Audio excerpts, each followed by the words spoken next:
What's the most body-freezing confession you've heard that someone casually throw into the open? Story 1. When I was a young manager, I had a young woman start working on the team underneath me. She picked up a night shift gap I had but said she would need a ride home because the buses didn't run that late.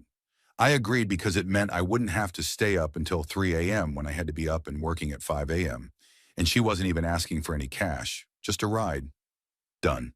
On the way back to her place, she started opening up about her past.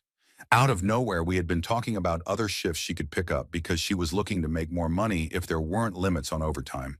The personal story she shared? It was the 1-year anniversary of her brother taking his own life. She had found him. She had exhausted the patience of the people who were letting her stay at their rental for free out of sympathy and had run out of the money her brother had left her.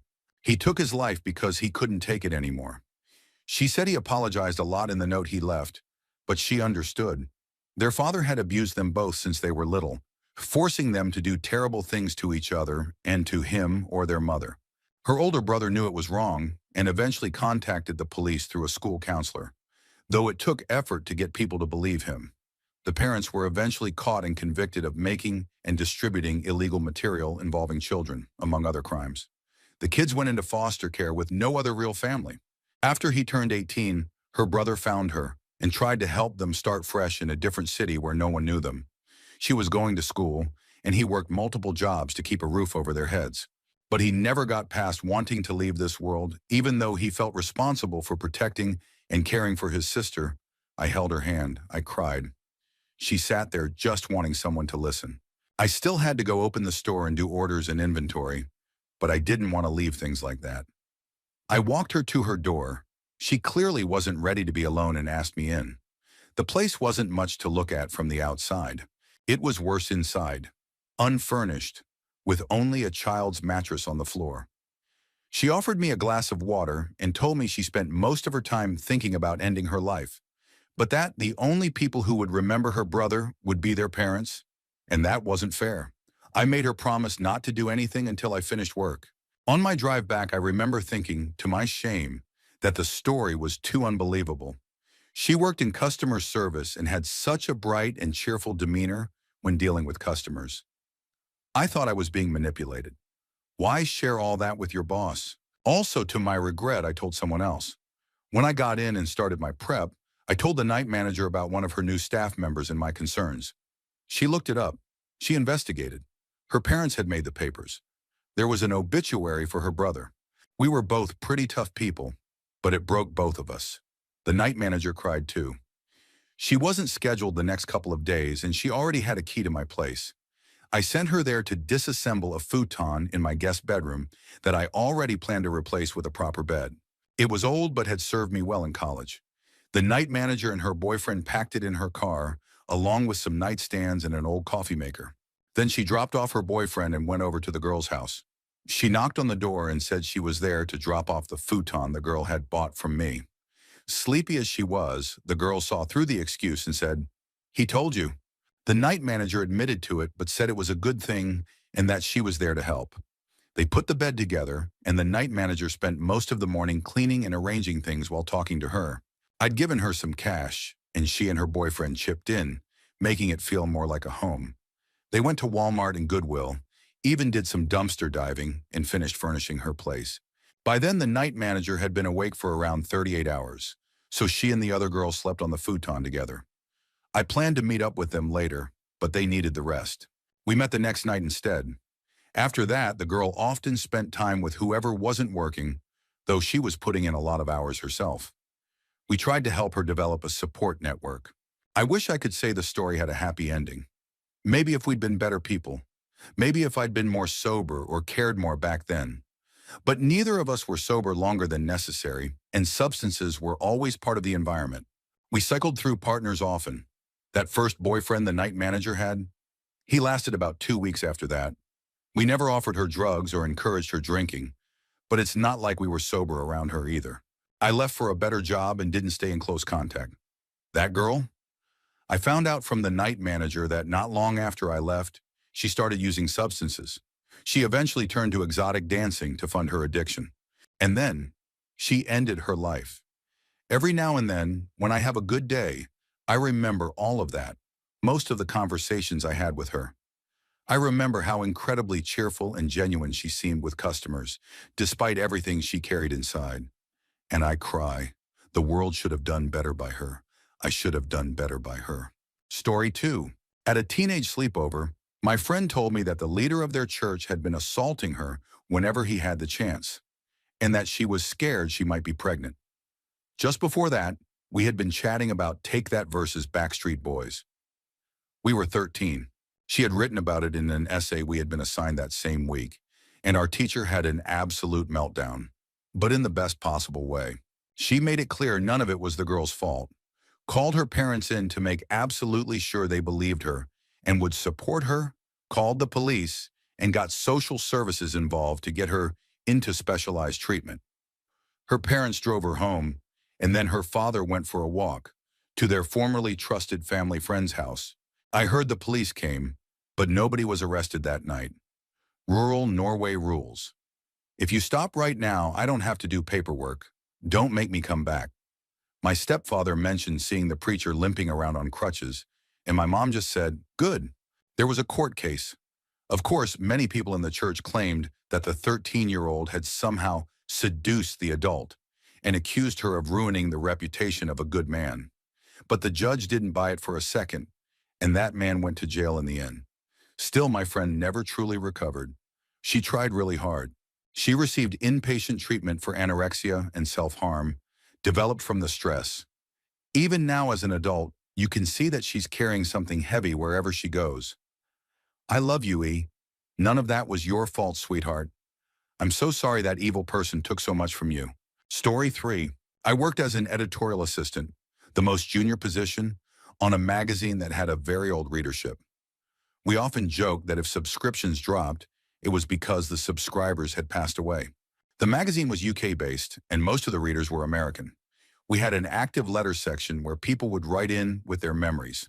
It was the 1990s, so everything came through the mail, and I was in charge of handling those letters because nobody else wanted to do it. I found it fascinating. We usually only published cheerful reminiscences, but people wrote about all kinds of things. We frequently got letters asking if we could help find a missing person, which always made me feel sad. After all, there wasn't much a 24-year-old sitting in London could do to find someone's daughter who disappeared in Dublin 30 years ago. But the war stories, oh my goodness, they were incredibly graphic.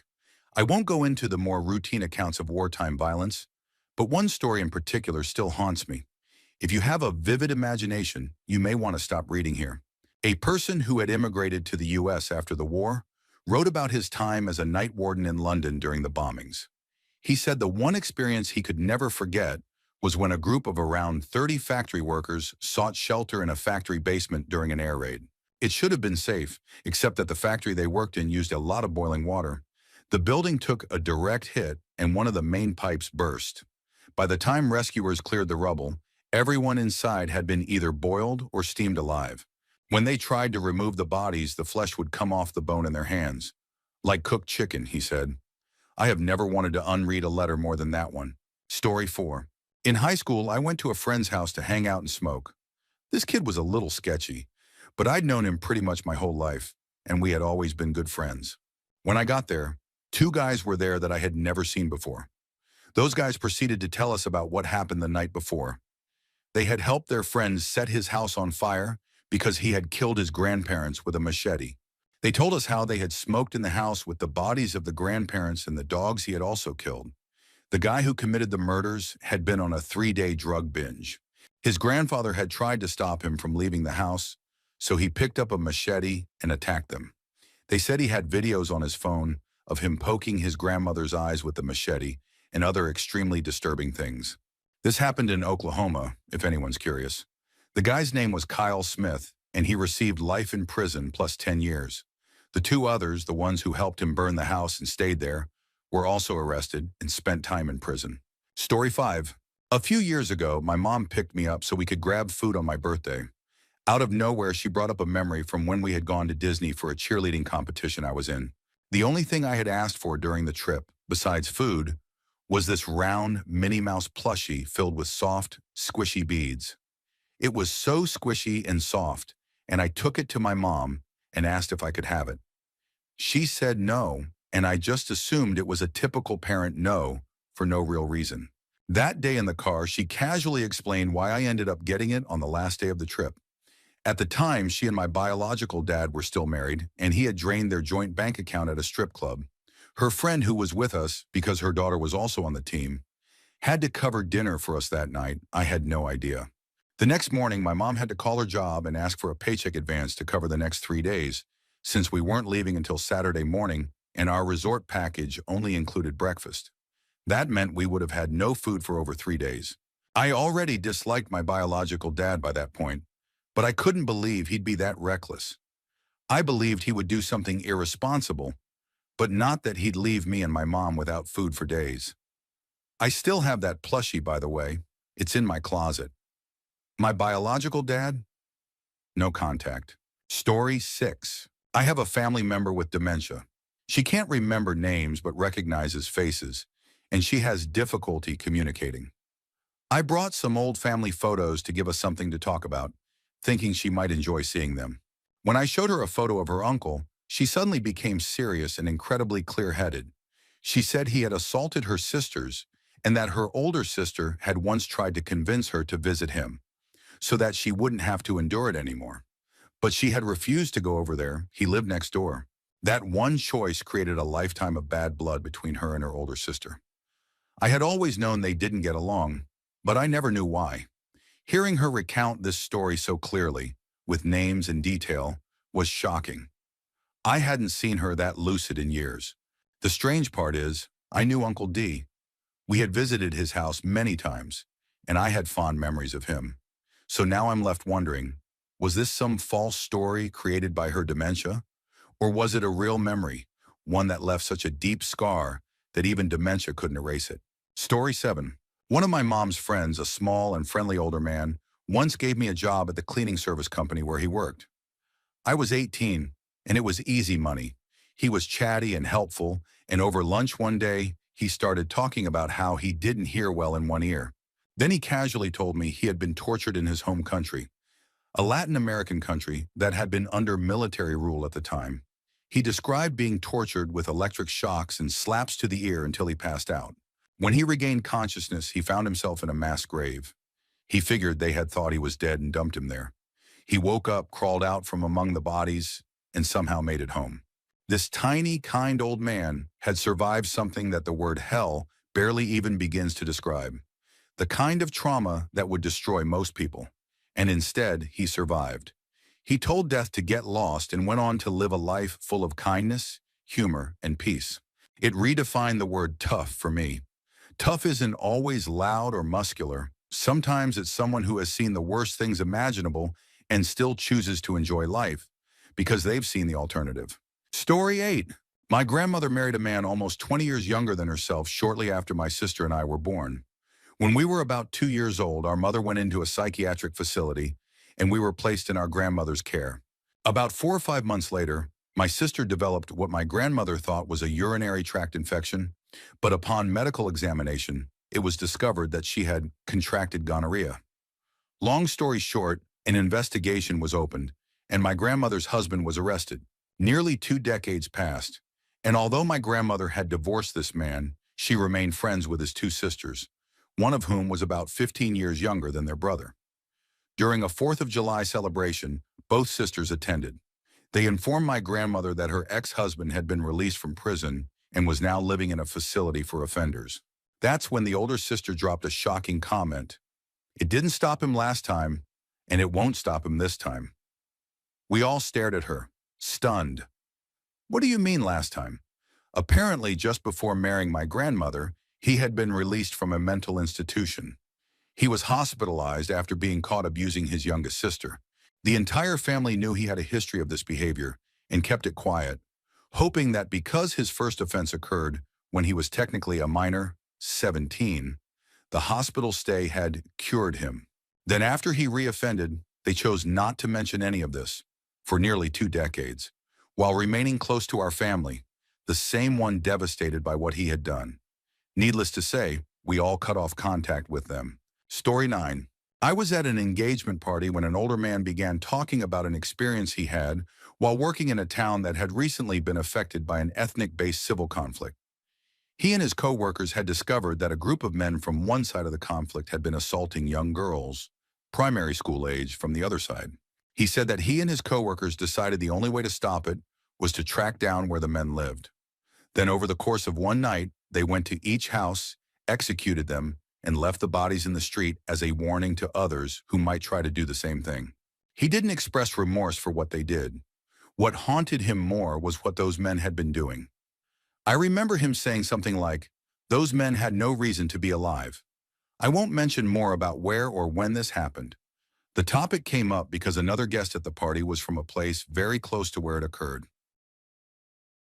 Story 10. I used to work nights at a hotel.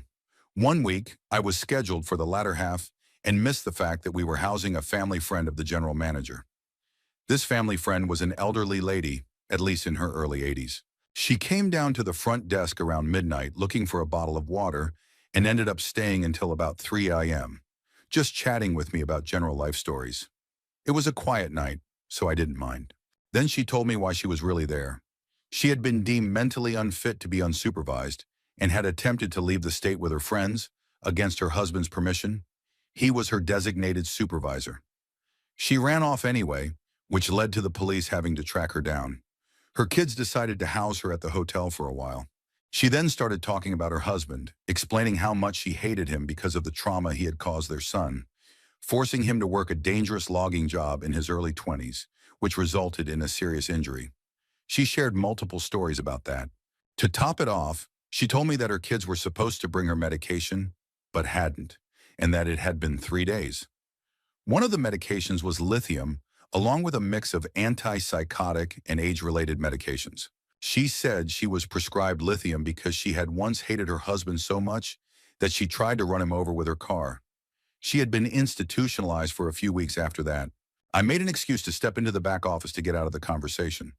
Before I did, she asked if she could be moved to a different room because she wanted a better view. I deferred the request to the morning manager, since we didn't usually honor that type of request. Flash forward to the next morning. While I was training a new breakfast worker, this lady had a full-on psychotic episode and ended up sitting in the dining area wearing nothing but a bath towel. That's an entirely different story, but I thought it was necessary to include. Story 11. This isn't exactly a confession, more like an incredibly uncomfortable offer. I had been single for a while and wasn't too bothered by it. I just wasn't in the right headspace for dating. One day I went to catch up with an old friend I hadn't seen in years. During a conversation about relationships, he suddenly offered to let me sleep with his girlfriend. For money. I thought he was joking at first. He was absolutely serious. His girlfriend wasn't there, and she definitely had no say in this so-called arrangement. She wasn't an S-worker or anything, just a regular woman in a relationship. We did not remain friends. Over time, I found out a lot more about how controlling and abusive he had been toward her. I have no idea what happened to either of them in the end, but I do know she eventually left him with the help of her friends and family. Story 12. A couple of friends and I were on vacation in Amsterdam. We were sitting in the lounge of a coffee shop smoking when a guy walked in. He was really chill, originally from the UK, but had moved to the Netherlands a while back. It was just the four of us in that lounge, casually talking, mostly about motorcycles and stuff. At some point, my friend asked him why he moved to the Netherlands. As he began to explain, his expression slowly changed into that distant, thousand-yard stare. He said he used to live in the UK and that one night someone broke into his house while he was there. He got up, fought the burglar, and managed to knock him out. He tied the guy up and called the police. But the police never showed up. He thought they just didn't believe him. He kept calling. An hour passed, and the burglar was still tied up inside his home. Out of frustration and fear, he dragged the guy outside, poured gasoline on him, lit a lighter, and then called the police again. He held the phone near the tied-up man and screamed, "Help me! He's going to kill me! He's going to burn me alive!" That's when the police finally showed up. They arrested both of them. In the end, both went to prison. After his release, the man started a new life in the Netherlands. And the way he told the story, the silence, the distant look, made it feel very real. We all sat there in silence after he finished, unsure of what to say. Then he snapped out of it, and we continued our conversation like normal. But honestly, we were nervous for the rest of the night. Story 13. We were standing around at work. Maybe 5 or 6 of us just making jokes and telling stories. Even the boss was hanging out. One of the newer guys started telling a story like it was going to be funny, something for everyone to laugh at. He said he and his cousin went to a party trying to hook up with a couple of girls. They paired off, but his cousin got rejected and stormed off home, leaving him behind. Later, he woke up drunk and realized his cousin wasn't there. He panicked, thinking something bad had happened. Then out of nowhere, he pulled out a knife and demanded the girls' phones. He kept asking what they had done to his cousin, convinced they had hurt him or had someone else do it. He held them there, terrifying them, demanding answers. Eventually, his cousin called him and admitted he just got angry and left after being rejected. The guy gave their phones back and just sat in their apartment until his cousin came back to pick him up. Everyone was just staring at him, speechless. My boss walked away halfway through the story, probably so he wouldn't be part of that conversation. I said, I would probably never tell that story again if I were you. I have a daughter, and it terrifies me that a night of innocent fun could bring her face to face with someone like that.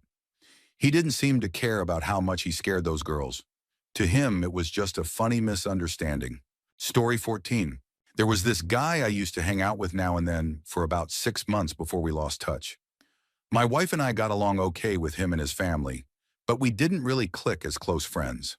A few years later, he showed up out of nowhere, looking to talk to someone familiar. I'd been through tough times myself, so I invited him in and asked how he'd been. He started explaining that he was stressed out. His wife had recently gotten injured and told him it was okay to seek romance elsewhere to cope. They were in an open relationship. But instead of making any kind of rational decision, he texted his 12-year-old stepdaughter and her 13-year-old friend about it. He told me the whole story from his perspective and then said, I told her she couldn't buy a new movie, so she stole my phone and sent all those texts to her and her friends' phones to get back at me. Then he casually said he was taking a plea deal and going to jail for 5 years. We didn't say anything remotely supportive. He just got up and left. Now he's on a registry for life. Even he didn't seem to believe his own excuse about the text messages. We ended up moving before he got out of prison. That wasn't the only reason we left, but it was the start of our maybe we shouldn't live here much longer discussions.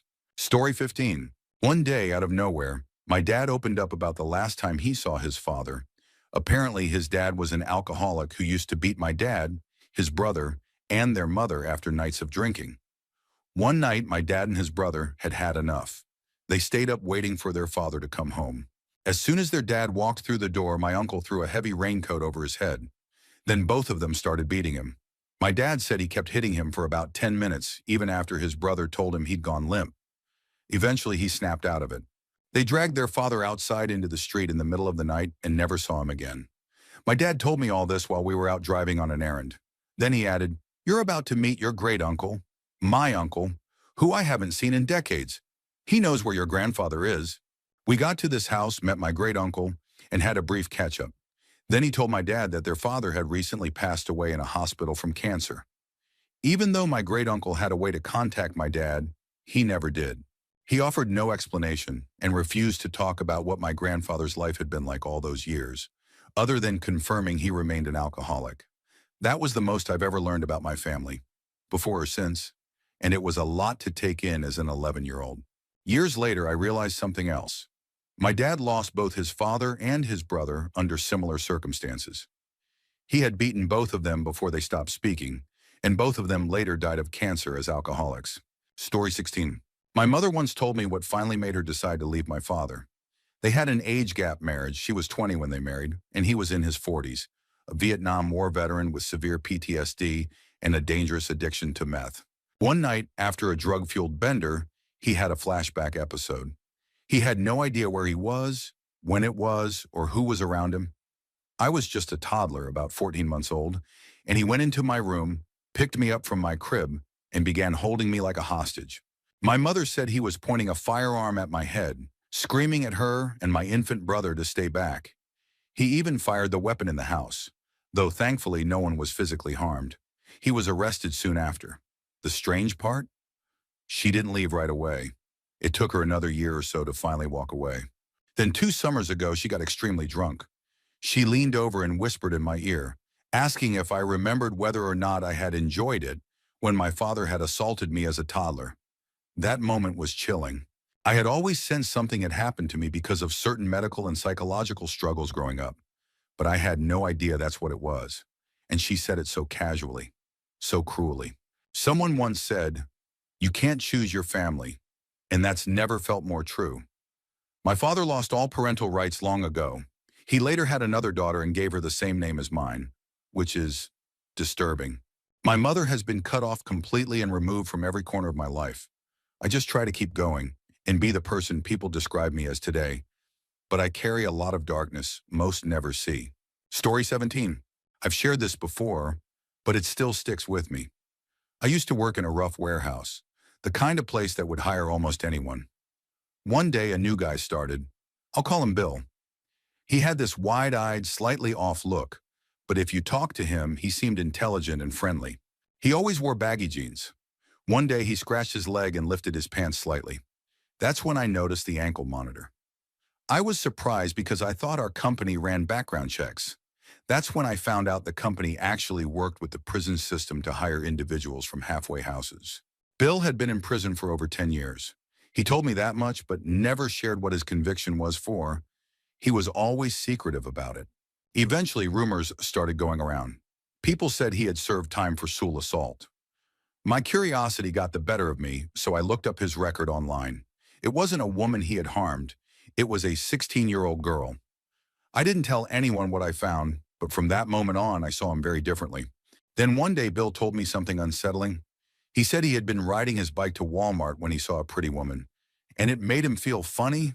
He said he panicked and rode away quickly because he was afraid he'd act on impulse. I didn't know what to say. I just nodded and replied, "Oh, wow." And that was it. But I never felt the same around him again. Story 18. My grandfather was sitting at the dining room table one day when he suddenly began to cry. I asked him what was wrong, and he simply said he was remembering the little Italian soldier who saved his life. My grandfather had served as a paratrooper in the French Foreign Legion, 3RF. He was stationed in Algeria during the conflict and saw a lot of action. But this one story haunted him the most. They were out on patrol and my grandfather was the point man. He was relatively new at the time. Another soldier, an Italian, came up beside him and told him to stop and check their surroundings. The area was perfect for an ambush. My grandfather scanned the area ahead, and just then, the Italian shouted, "Get down!" He shoved my grandfather to the ground and fired a burst toward their right. Return fire erupted immediately and the Italian went down. My grandfather's unit took cover and fought back. He dragged the Italian behind cover and started helping the medic. The man had taken a shot to the abdomen and was bleeding badly. The medic stabilized him and said he needed to be airlifted immediately. Eventually, the firing slowed down and the enemy appeared to retreat. A helicopter arrived and they loaded the Italian soldier on a stretcher. But as the helicopter lifted, the enemy began firing again. The pilot tried to bank sharply to avoid the attack, and the stretcher slipped. My grandfather watched the Italian fall from the helicopter and hit the ground with a loud thud, raising a cloud of dust. He landed in open ground. No one could reach him despite trying. The pilot had to fly off. This time the unit didn't wait. They launched a counterattack fueled by rage and grief and didn't stop until they were certain there would be no more ambushes. You can imagine what that likely meant. When it was safe, my grandfather ran to where the Italian had landed. He didn't survive the fall. My grandfather saw a lot during his service, but this was the moment that stayed with him the most. A man who saved his life died in front of him. He blamed himself for the blood, for the loss. Even decades later, he couldn't stand the sight of blood without becoming physically ill. He said it was also the first time he ever took a life out of pure anger, and it haunted him forever. It was the only story he ever told about his time in Algeria, because as he put it, it was the worst day of his life. Story 19. I'm from South Africa, and something that happened recently reminded me of this story. I was in a mixed group setting, chatting with a fairly new friend. His grandfather owned a large amount of land in the interior, somewhere between Bloemfontein and Colesberg. For those familiar with the area, some of the land was active farmland. A small portion was reserved for game, but the majority of it was unused. We were talking casually about farm life and the hunting trips they took when he dropped what he thought was a funny story. Apparently, they found out that some of the farm workers' families were considering filing a small ancestral land claim on one of the unused parcels. When his grandfather heard about this, he gathered some of the family and immediately went out and bulldozed every old grave they could find, just to eliminate any evidence of prior residence. We all stood there in stunned silence. No one laughed. I still vividly remember that moment, even though it happened over a decade ago. The worst part? He was genuinely confused as to why people were upset and began lecturing him about how wrong it was. Story 20. I was having a conversation with a coworker about relationships when he suddenly smiled and said, "I warned my wife and her mother that if my wife ever cheats on me, I'll cut off her head with an axe and leave it in front of her mother's door, so her mother knows what kind of person her daughter really was." He has 2 children with her. I was so shocked I didn't know what to say. He just continued talking about something else, as if he hadn't just said that. Sadly, that wasn't the first time I'd heard something like that. A taxi driver once told me something very similar. He said his wife had asked for a divorce, and he told her the only way she'd be leaving him was if he killed her. When I asked why he would say something so disturbing instead of just giving her the divorce she wanted, he said he had invested too much in her and couldn't let her go live a happy life with another man. Story 21. When I was 16, I was at a bonfire party with some new friends I'd met during a short course. We were drinking cider and playing Never Have I Ever. One guy said, "Never have I ever killed someone," and then drank. We all froze. Someone asked him what he meant. He said that back home he had been part of a gang and that his initiation had required him to take someone's life. He told us not to tell anyone. He didn't make a direct threat, but the implication was definitely there. He was from another country and had a very common name, so there wasn't much we could do. Also, when I was 16, I went on a road trip with my parents. We were on our way to visit a mountain village when my dad picked up a hitchhiker. He loved meeting people and wasn't small, so he usually felt pretty safe. But something about this guy felt off from the start. We told him where we were going, and he suddenly claimed to be a police officer investigating a series of assaults in that same village. Then he turned to me, grinning, and said, "You better be careful up there. You might have to earn your money in a different way." I froze. I just laughed nervously. We dropped him off as quickly as possible and never spoke of it again. But that moment has stayed with me ever since. Story 22. About 10 years ago, I went on a date with someone I thought was a nice guy. He was a Marine. I was visiting my hometown near Camp Pendleton. We'd been texting for about a month while I was away at college. He invited me out, and we ended up at a bar with some of his friends. I had a couple of shots with them and then went up to the bar to ask for water. A random woman came up to me and told me that those guys had drugged and assaulted her, and it was about to happen to me. I froze in place. I started frantically calling and texting all my closest friends, begging them to come get me. I remember sitting on a bar stool staring at the ceiling lights, waiting for my best friend. That's the last thing I remember from that night. The next morning, I woke up at the barracks in Camp Pendleton, unclothed. It took me years to recover from that, and even now it still hurts to think about. Story 23. I've got one scary story and one a bit more fun.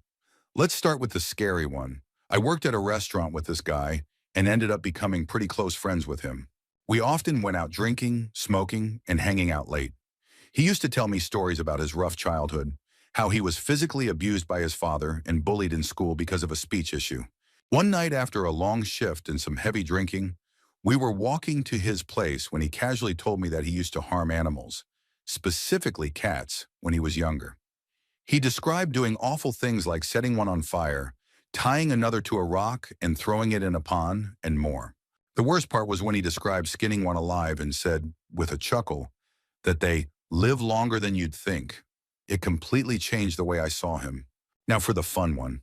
My wife's grandmother was an eccentric artist who lived in a massive house with almost no furniture, just a mattress on the floor. She spent all her time working on her art, which covered every wall. She lived in Alabama after World War II and had been part of the Women Air Force Service Pilots, WASP. While she didn't fly, she worked radar operations.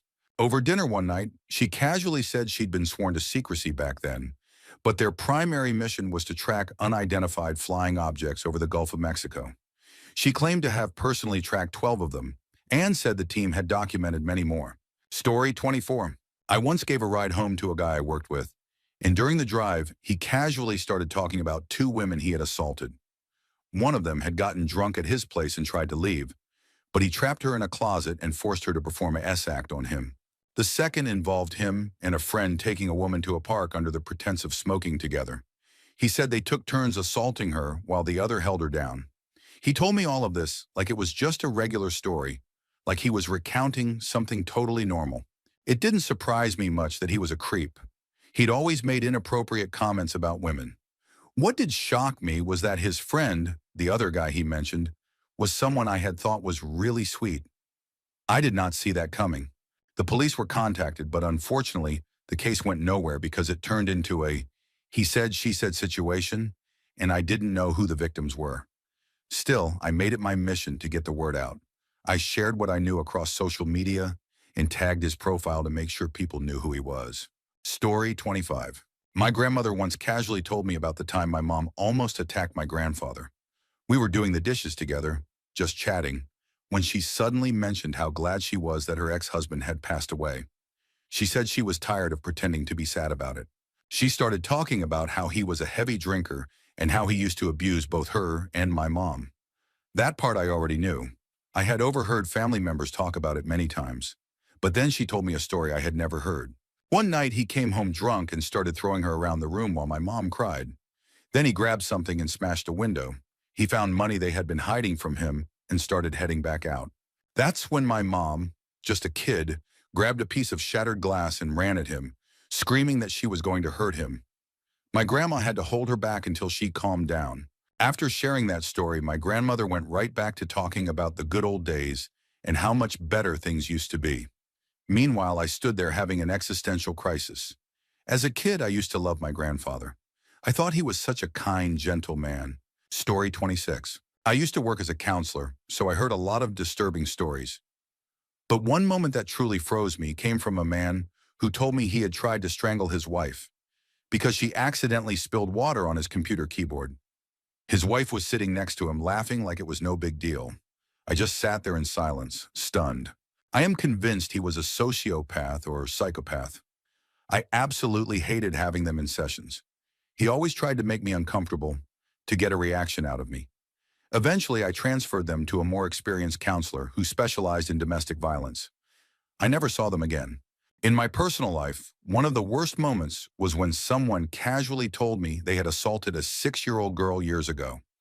It had happened when he was a teenager, and the victim was his best friend's younger sister. He said he snuck into her room while she was sleeping. I was a mandated reporter at the time, so I told my supervisor immediately. But since it had happened over 15 years earlier, and I had no proof or identifying information, there was sadly nothing that could be done beyond documentation. Story 27. This one might count. Back in college, I had a part-time job grading mandatory essay papers. Many states require students to respond to writing prompts, which are then sent to neutral agencies to be scored. One prompt I remember was from Nebraska. It featured a cartoon mouse dressed as a detective, and all the fifth graders had to write a story about it. Most of the essays were harmless, boring, and repetitive, but easy enough to grade. Then came the New Jersey eighth graders. The prompt was, tell us about a time you gave a friend advice. But it might as well have been, tell us the most traumatic thing that's ever happened to you. Easily 10 to 15% of the essays were heart-wrenching. I learned to quickly scan for the phrase, I told them this was wrong, and they should talk to their mom or maybe a teacher. Those were the ones we flagged. Some essays were first-hand accounts of abuse, and others were detailed second-hand stories. Several graders quit in tears. They couldn't handle it emotionally. Eventually, we had to set up a direct pipeline to officials in New Jersey to handle reports. If we saw certain key phrases or enough detail, we flagged and referred them. The pile of referral paperwork at the front desk grew larger with every shift. By the time we got to grading Newark submissions, I made a personal rule. If I read 3 abuse stories in a row, I was done for the day. I remember hitting that limit 3 separate times. Story 28. Back in the 1980s, while touring through southern Spain, I met a group of retired British people who had served as part of the Home Guard during World War II. What I didn't understand at the time, but quickly came to realize, was that many British citizens genuinely believed German occupation was inevitable, especially after France fell. These Home Guard members, often portrayed as something of a joke, had actually been trained in deadly serious skills. They knew how to kill. They were trained in creating improvised explosives from household products, sabotage, smuggling techniques, coding messages, and espionage. They even knew how to use distraction tactics, like having a young woman flirt with a soldier just long enough for someone to silently eliminate him with a blade to the neck. It was intense stuff, survivalist and brutal. But rather than let those skills go to waste, these people ended up using their expertise in smuggling to support humanitarian efforts. For example, they found ways to hide food in shipping containers so that at least some of it made it to civilians in African conflict zones instead of being seized by soldiers. Story 29. I usually tell this one pretty simply, but here's the full story. I was about 11 years old, sitting in the car when a debate came on the radio about abortion, pro-choice versus pro-life. I told my mom I could never get an abortion because I believed all life was valuable. That moment stands out to me because, at that point in my life, I had already been through so much. I'd been abused by my mom, removed by Child Protective Services in the middle of the night, and had periods of homelessness with her. And still, nothing had left me as speechless as what she said next. Without turning to look at me, she just stared forward and said, "I was going to get an abortion with you. I wanted to." I looked at her shocked. She kept talking. Maybe I asked her a question. But she went on to explain that she had gotten pregnant after reconnecting with my biological dad, who she'd met in a recovery program. When he denied the pregnancy, she moved back home to a different state. She ended up getting back together with an abusive ex and planned to terminate the pregnancy. She told me she had already had one abortion before. Then she dropped something even more shocking. The abusive boyfriend beat her every day trying to make her miscarry. He pushed her downstairs, hit her stomach with objects, anything he could. But one night, alone and desperate, she felt something speak to her. She said she believed it was God, telling her that this baby, me, was created for a purpose. From that moment, she said she knew she couldn't go through with it. She stopped using drugs and fled back to my biological dad, and that's when my stepdad entered the picture. That was the day I became pro-choice. My mom had been hurting me on purpose for years and had changed her mind. That single decision shaped my whole life. I didn't say anything to her at the time, but I hated myself for a while after that conversation. My mom had a horrific past. Everything she did to me and my brother had been done to her, multiplied. She rarely talked about what her life was like before foster care. I do feel for her, in a way. She gave me the same start in life her parents gave her. I just got opportunities she never did, and I've tried to make better choices. Still, hearing that as an 11-year-old completely changed how I saw everything. Story 30. My grandparents casually dropped a bombshell one day about almost giving my dad up for adoption. I later told my dad, and he was absolutely shocked. He had no idea. Over time, he reflected on it and said a lot of things from his childhood started to make sense. The story itself isn't nearly as harsh as it sounds, but here's the context. My grandparents were non-Jewish German citizens. They came from fairly normal to upper-class families during World War II. They were too young to be involved in the Nazi youth movement, probably around 10 years old at the time. They met after the war, got married, and eventually had 2 kids. My dad was the third. At some point, my grandmother's sister, who was unable to have children, asked if she could adopt their third baby, my dad. It nearly happened, but my grandmother backed out at the last minute because she just couldn't go through with it. After that, they had my dad and eventually immigrated to the United States. They ended up having 6 boys in total. My dad's big realization was how differently his aunt had always treated him. She would give him extra special birthday presents, more attention, more affection. He never understood why until this came out. She had nearly raised him as her own. It suddenly made a lot more sense. This whole story came out casually during a weekend trip I took to visit my grandparents. My grandpa liked to drink his bush beer and often shared old stories after a few. That day, they told us a lot more family secrets. I think they knew they were getting older and just wanted someone to hear them. My grandpa was about 88 at the time.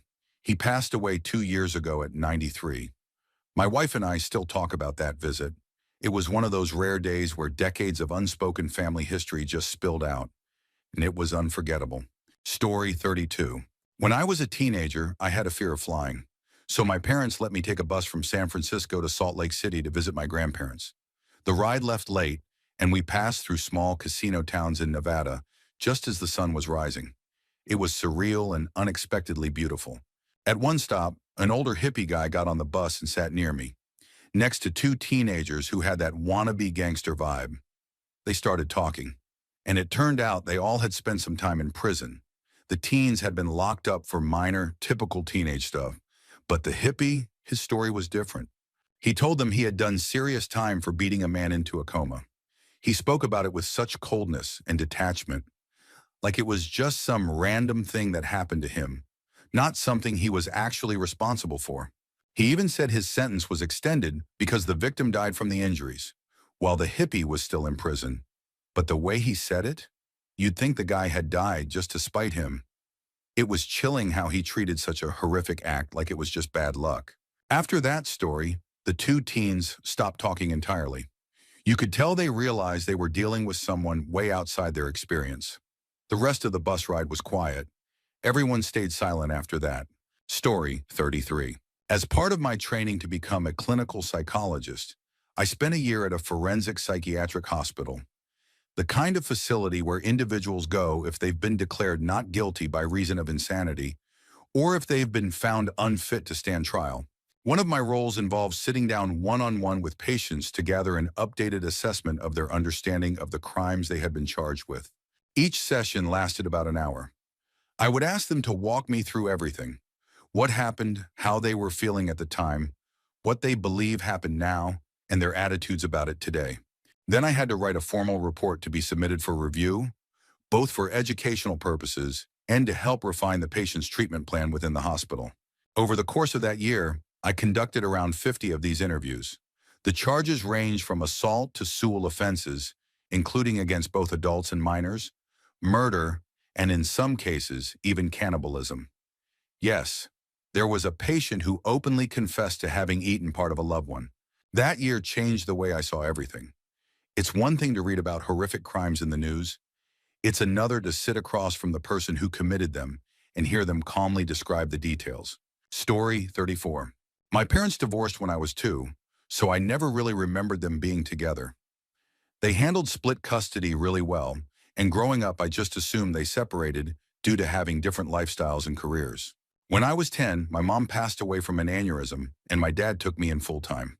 He raised me on his own after that, made sure I got to college, and eventually met my now stepmother, who's absolutely wonderful. In 2022, when I was 27, my dad and I were having a beer together, just chatting about life, family, and the past. Nothing too deep, until he casually said, "Well, after your mom cheated on me is when I started the divorce stuff." I stopped and asked, "Excuse me?" He went on, "Yeah, your mom's family and I had an agreement. They were supposed to tell you when you were a teenager." That never happened. I had no idea my mom had cheated on him. I checked with a few family members on her side and thought back on certain memories. And yeah, it all added up. She had. My dad could have gone to court, taken full custody, shut her out of my life, and still been legally justified. But he didn't. He put my well-being first. He never said a bad word about her. He was nothing but respectful, even kind to her, for my sake. He's a good dad. He'll be 65 this year, and I'll be 30. I'm honored to be his son. Story 35. An older gentleman once opened up to me about something that completely floored me.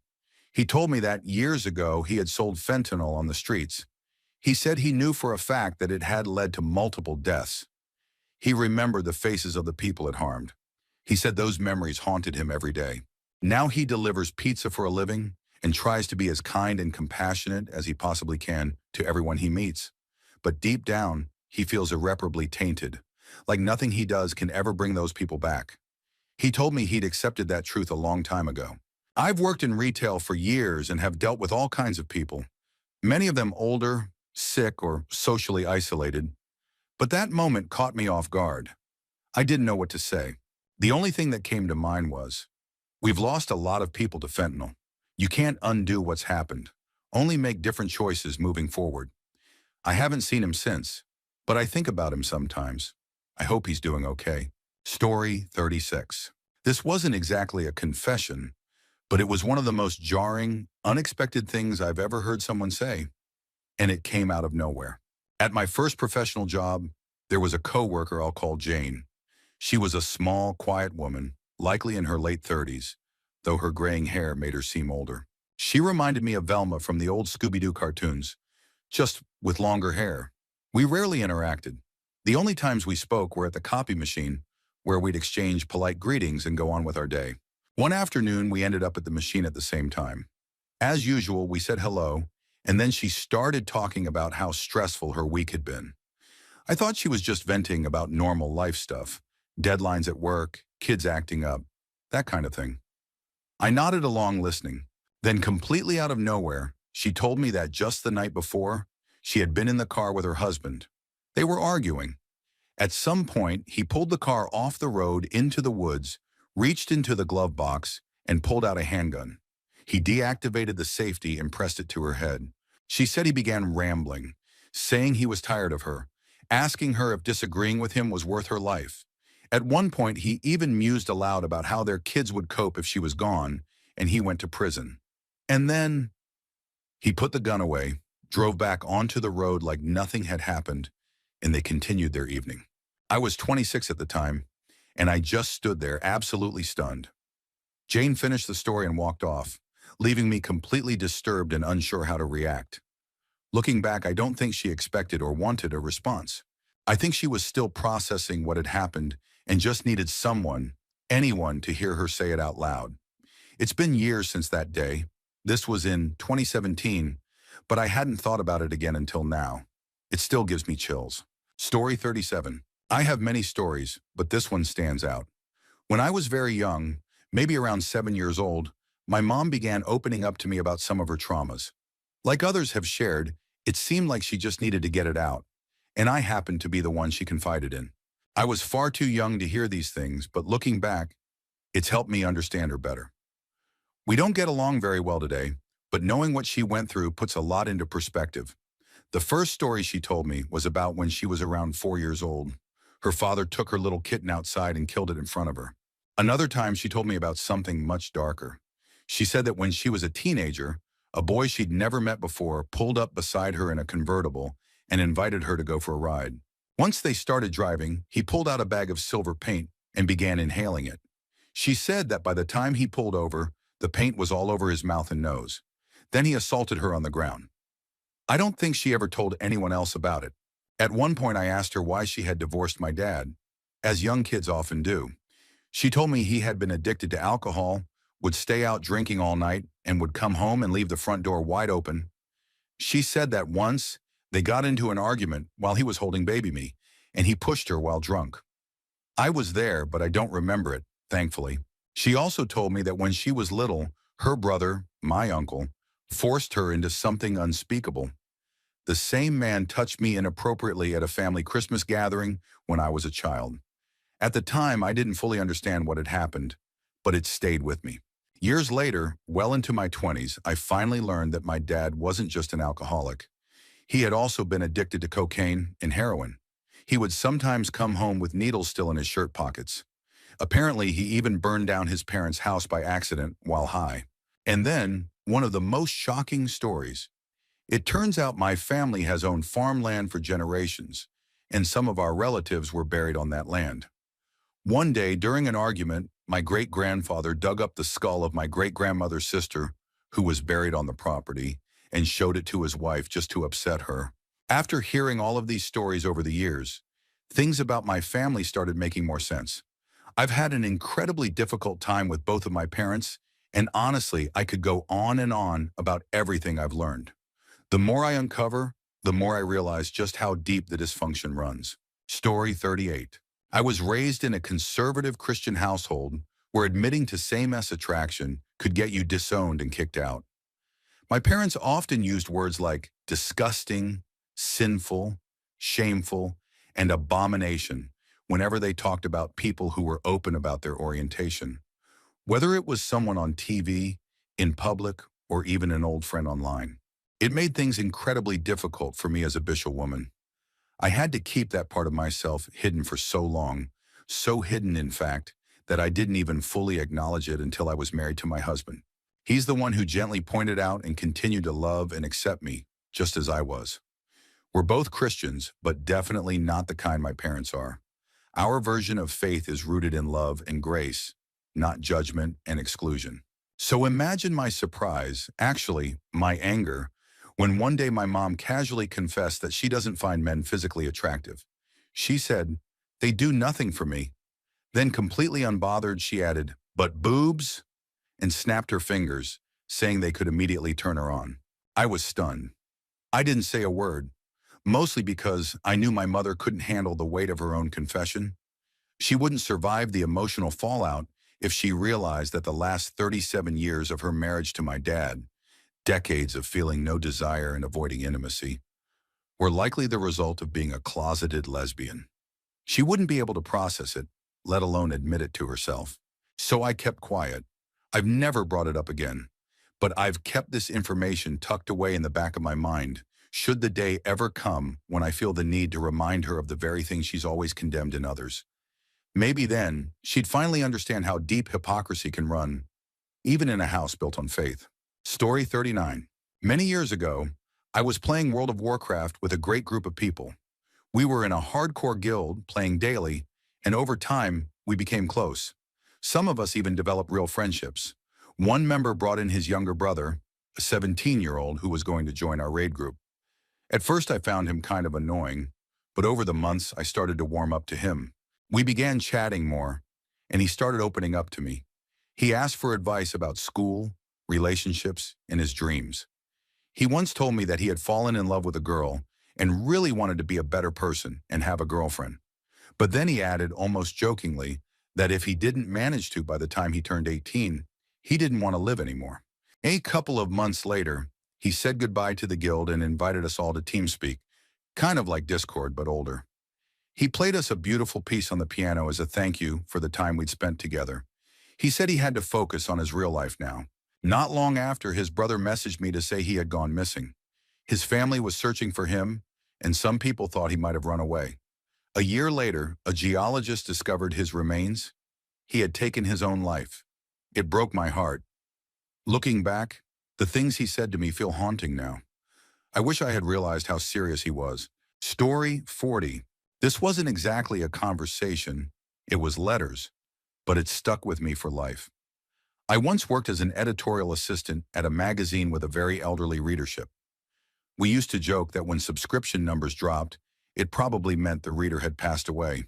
The magazine was UK-based, but most of the audience was American. We had an active readers' letters page, and in the 90s, everything came through the mail. I was assigned to manage it. No one else wanted to, but I found it fascinating.